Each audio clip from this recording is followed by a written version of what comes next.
ja gribas padarīt, teiksim, vēl jautrāku skriešanu un vingrošanu un pastrādāt varbūt vēl efektīvāk, varam arī paņemt līdzi uz mežu vai skrienot jebkurā vietā līdzi savu trenižieri.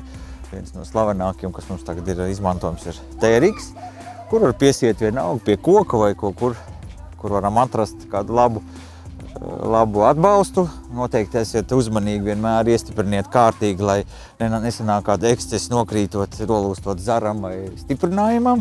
Tātad negūstiet traumas arī šādā veidā, vienmēr par to vajag piedomāt.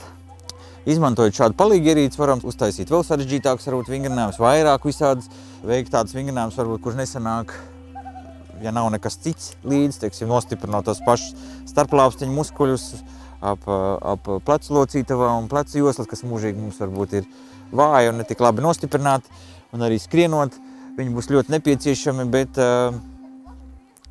nebūs tik labi nostiprināti, un to mēs varēsim izdarīt ar šo ierīci.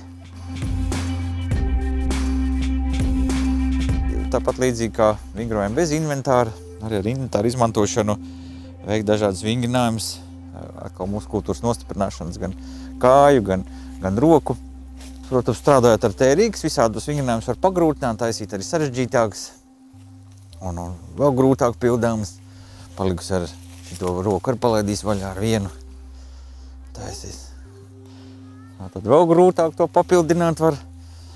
Daudz un dažādi gan kājām, gan arī apvienot rokas un vidūklā kā preses daļu.